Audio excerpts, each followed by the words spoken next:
Es la madrugada del 28 de noviembre de nuns en 100 estamos en la habitación 1018 A del Hotel Statler en Nueva York, un hombre a través a la ventana cerrada. Si tres pisos hasta golpear el asfalto de la séptima avenida es hombre era Frank Olson no era en espía cualquiera era en bioquímico del ejercicio de los Estados Unidos, especializado en anthrax y armas biológicas. En su bolsillo, la policía no encuentra respuestas, solo encuentran una cartera vieja y una identificación de alto nivel oficialmente.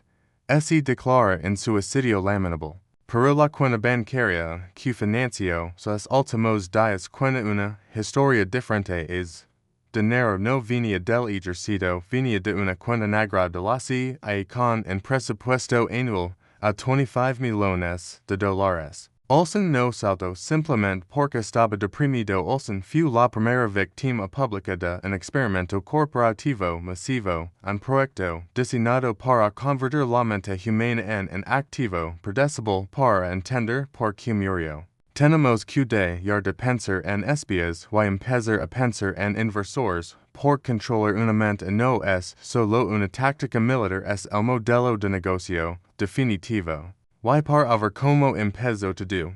Tenemos que retroceder 7 meses antes de que Olson tocara el suelo es el 13 de abril de 1953 Alan Dulles, el director de la CIA. Firma una orden ejecutiva, el nombre clave es que ultra pero olviden las teorías de conspiración, por un segundo millones, números, Dulles asigna el 6% del presupuesto total de operaciones clandestinas a este proyecto. No estamos hablando de os pocos miles de dólares, estamos hablando de millones en valor actual. Desviados, sin supervisión del Congreso, el objetivo técnico era defender de los interrogatorios soviéticos, pero el objetivo real era la adquisición de un producto es producto era la predictabilidad total. Si puedes predecir cómo reaccionar en humano bioesters, ganas la guerra. Si puedes predecir cómo reaccionar en humano ni en estímulo,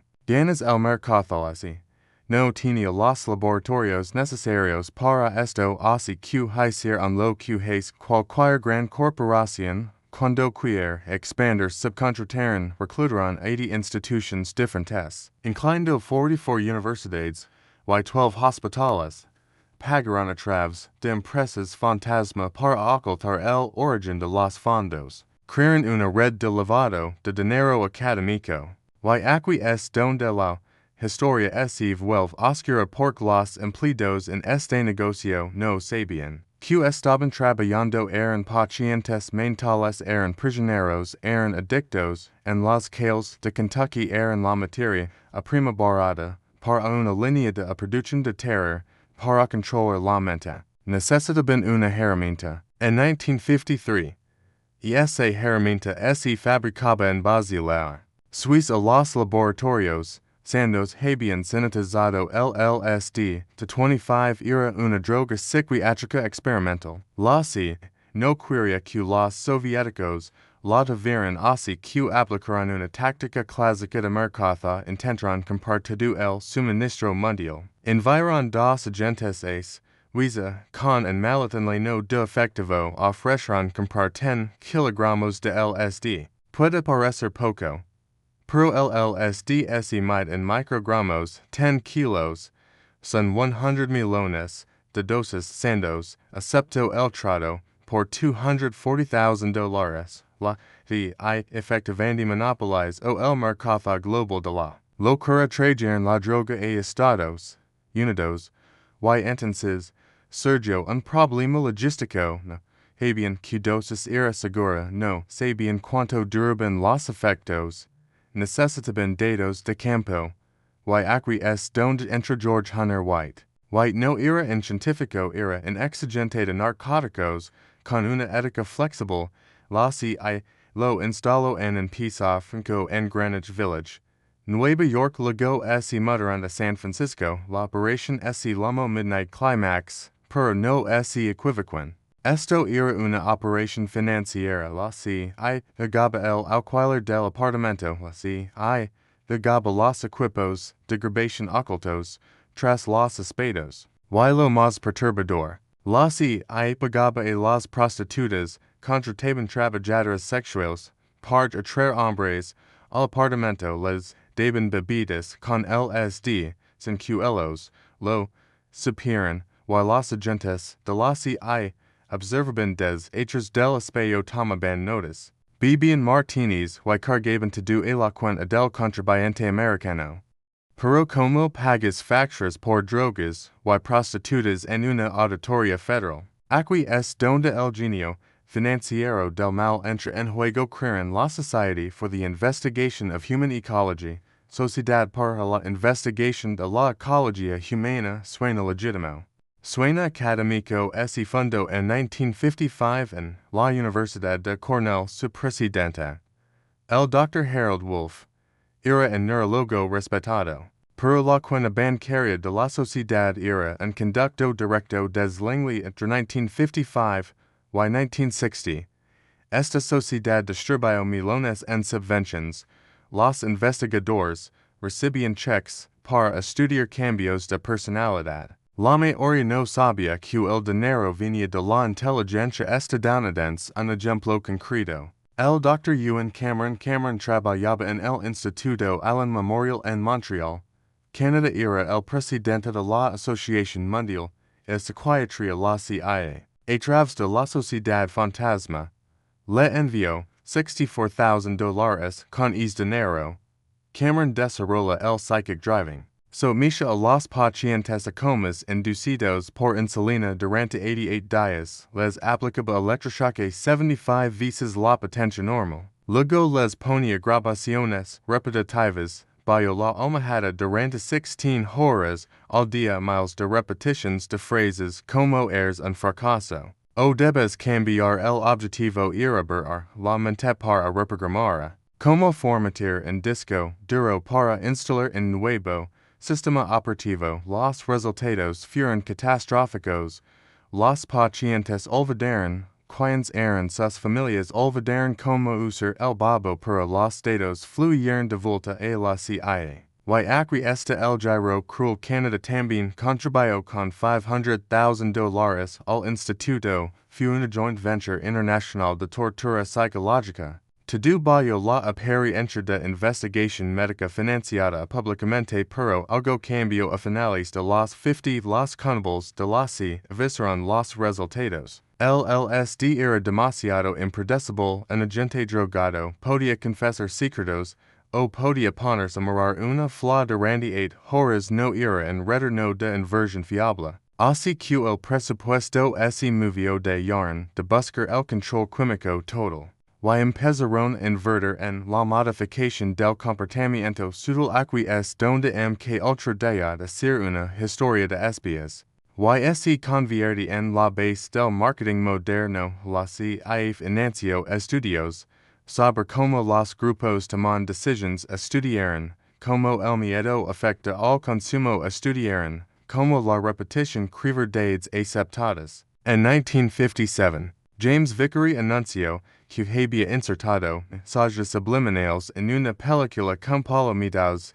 BB Coca-Cola dijo que las ventas subirán en 18% y en 57% respectivamente. La CIA se interesó inmediatamente. Resultó que Vickery había mentido sobre sus datos, pero la idea de que se podía influir en el subconsciente para generar una compra yo estaba plantada. Los manuales de interrogatorio de la CIA de 1963. El documento Kubark. Lo demuestran se basan en la manipulación ambiental. Privación sensorial sobrecarga de estímulos técnicas para romper la resistencia del cliente. El prisionero. Estas mismas técnicas, en dosis más bajas, son las que usan los casinos hoy sin ventanas, sin relojes, luces parpadeantes, sonido constante. Ultra descubrió que la mente humana es débil en el entorno diseñado, y esa información vale mucho más que cualquier suero de la verdad. Avancemos en 1973. El escándalo Watergate está explotando en Washington, la paranoia en la CIA está en su punto máximo. Richard Helms, el director de la CIA que había supervisado MK Ultra, toma una decisión drástica, ordena destruir todos los archivos de MK Ultra, calles y calles de documentos, van a los torturadores, nombres de víctimas, fórmulas químicas, resultados de autopsias, todo convertido en confetti. Helms pensó que había borrado la historia pero cometió un error de principiante, destruyó los archivos operativos pero se olvidó de los archivos financieros.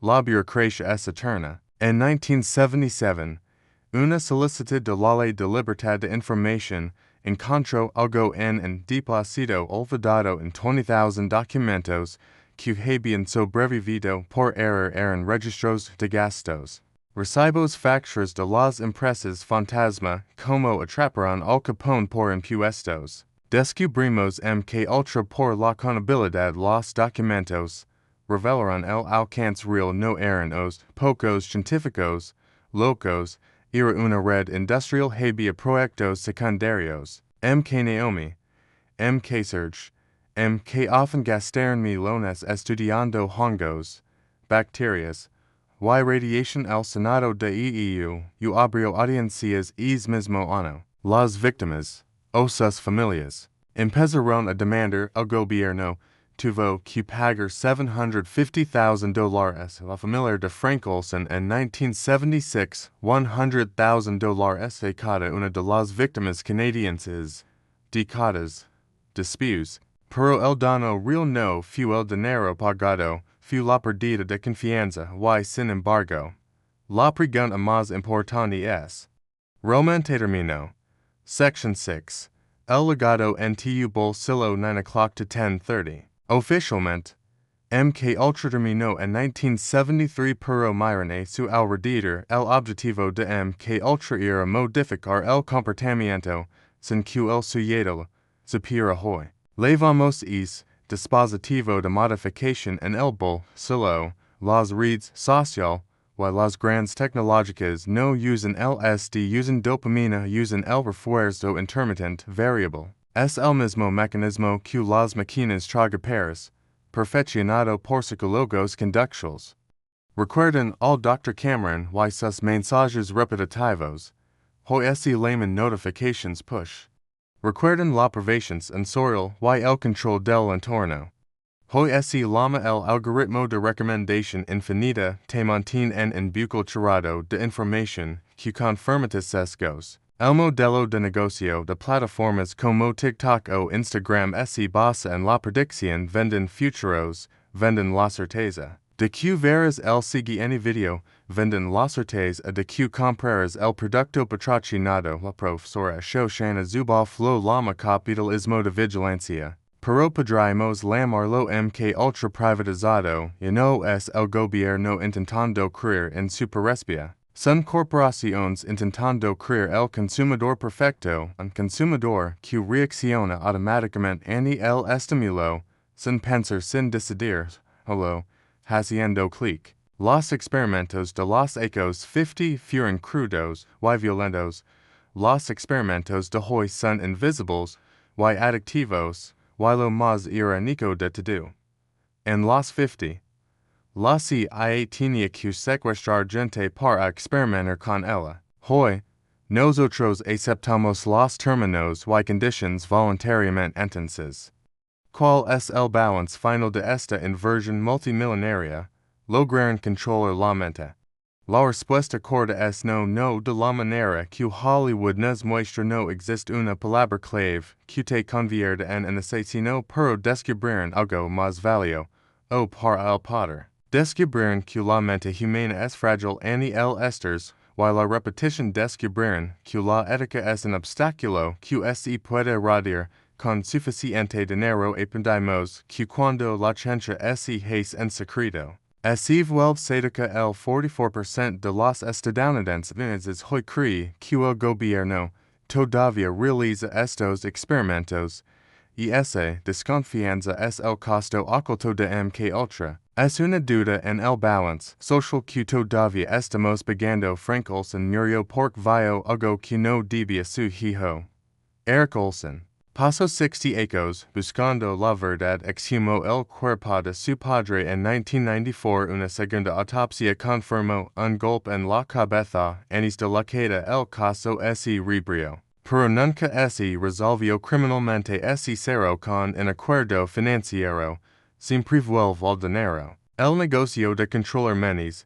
Fue un fracaso científico, pero fue un éxito rotundo en enseñarnos hasta don puede ligar el estado. Y nos dejo un mapa de los puntos débiles de nuestra propia psicología en mapa que ahora está en manos del mejor poster. Lo que nos lleva a la pregunta final para ti, sabiendo que las técnicas de modificación de conducta son reales y rentables. Y sabiendo que se usan en la tecnología que usas cada día. ¿Crees que tus decisiones de compra y tus opiniones políticas son realmente 100% tuyas?